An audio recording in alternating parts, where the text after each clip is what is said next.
A massive points penalty and fine for the number 17 RFK Racing team of Chris Buescher, putting them in a massive hole to try and make the 2025 NASCAR playoffs. Let's analyze everything that just happened.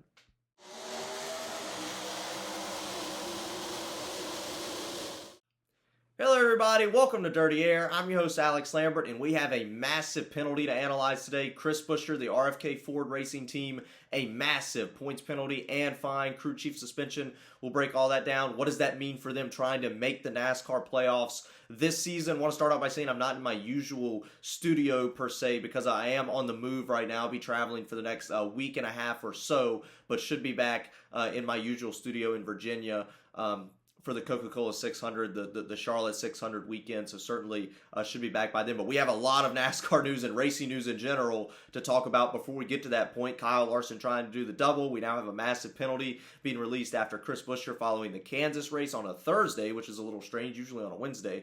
But today the penalty was released on a Thursday. But let's break this penalty down, right? A massive RFK penalty. And once again, the trouble is continuing for this RFK Ford Racing team. A massive penalty. Let's break it down. 60 driver points, 60 owner points. So certainly a massive penalty there. That's big in of itself. 5 playoff points. You'd potentially start the playoffs in a hole, which is not good at all. $75,000 fine for the team. And then, of course, Scott Graves, the crew chief, has been suspended for 2 weeks. Something interesting about the suspension that I didn't think would be the case is he's actually suspended for the All-Star weekend. So he won't be in North Wilkesboro or the Coca-Cola 600. I would have thought it would have been the next 2 points-paying races, but you can take that penalty at the All-Star race weekend too. So Scott Graves will not be at the All-Star race or the Coca-Cola 600 next weekend. RFK did make a statement regarding the team penalty. RFK Racing acknowledges the penalties assessed by NASCAR to the number 17 Ford Mustang following this past weekend's race at Kansas. They finished 8th, by the way.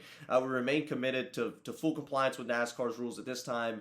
They're carefully reviewing the details of the situation and determine if they will file an appeal within the time frame allotted. So they have until Monday at 5 p.m. to determine whether they want to appeal or not. So they have some time. This isn't, quite rushed, but, you'd have to spend money on coming up with a team that would put together a good enough appeal to try to get this penalty removed. And certainly we'll see what RFK does. So once again, they have till 5 p.m. on Monday to determine to NASCAR whether they want to appeal this penalty or not. But as it stands right now on Thursday at about noon, they have not decided whether they're going to try to appeal this or not. It seems like a straightforward rule. Let's break down the actual rule itself. What did they do exactly to receive this penalty? So here's kind of a tweet from Bob Pockris that I think really does a better job at explaining it. NASCAR, a few NASCAR officials came on and explained it on Door Bumpers Clear on NASCAR's website earlier today as well. But the rule they broke, the front fascia, which is basically just the front of the race car, may be strengthened on the inner surface bonded with non-metallic materials in the area contacting the bumper foam. So, obviously right behind the front fascia, it's apparently in the first few years of the car, it was really soft and it could cause damage. So NASCAR allowed you to put some material that was obviously not metal behind that area, up to 2 inches farther in all directions, which is what the rule we saw. Apparently they went farther than 2 inches. We're not sure how far, at least from what I've seen, but that's certainly clearly a penalty. And NASCAR assessed this and said that's obviously going to be an L1 penalty, which is the biggest penalty you can receive. So obviously you get the massive fine, the massive points penalty. Certainly disappointing for this team. That's something that you simply just cannot do. A big mistake by the Chris Buescher team, and hopefully man, I hate to see these big penalties coming out for some mistakes like this that seem avoidable. I'm not sure if there was an aerodynamic advantage with that, but certainly, wow, massive penalty that's really going to hurt this team. And RFK's been hit by a lot of penalties in the past, too. They were the first team to get a penalty for modifying parts. And then, of course, you're putting something in there, farther than you're allowed, putting more under the front fascia than you're allowed is certainly not going to be good to at least get caught with it. Certainly not a great situation for Chris Buescher. Let's see, where does this put him at in the points? He was 12th on the playoff grid. He now moves to 24th on the playoff grid, 27 points out. So certainly it's tight, right? You can still point your way in, but that's going to leave less margin for error to make the NASCAR playoffs. Not to mention, we have some wild card races coming up. We could have some surprise winners or winners that are below the cut line. That would make it even harder for Chris Buescher to get into the NASCAR playoffs. So certainly not impossible, not a must-win situation to make the playoffs right now. but certainly it's going to make it a lot more difficult. Takes away all those bonus points you had, all that cushion you had to make the NASCAR playoffs. You have a couple of bad weeks, a couple of races where you get a DNF, finish outside the top 30, things just go wrong, which they will.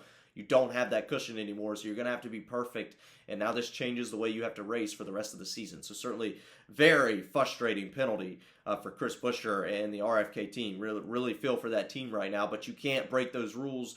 Those are simple rules. They're in the rule book, clearly read, and they're going to receive a penalty for that, which is certainly frustrating. What else does this do to the NASCAR playoff cut line? Well, this is actually going to put his teammate Ryan Preece, who was out of the playoff grid, now in the playoffs. So he's now going to be in the playoffs by 7 points on the playoff cut line because of all the shuffling in the points, and that's going to put Kyle Busch out by only 7 points. So there goes a bit of a change to your playoff cut line.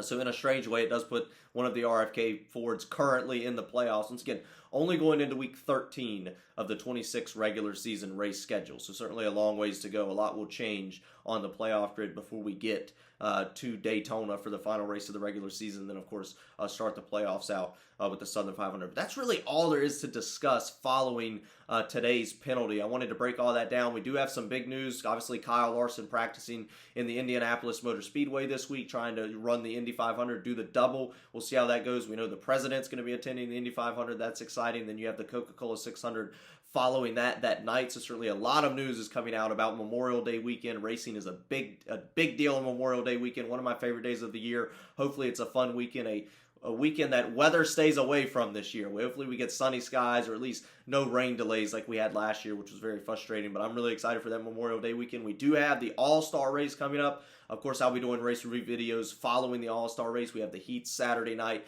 qualifying Friday night, which should be interesting. And then, of course, we have the race Sunday night, which should be exciting. I'll be in Florida during that, but I'll still, of course, do a race review video. That's it, really all there is to discuss following this penalty. And, of course, let's get rowdy.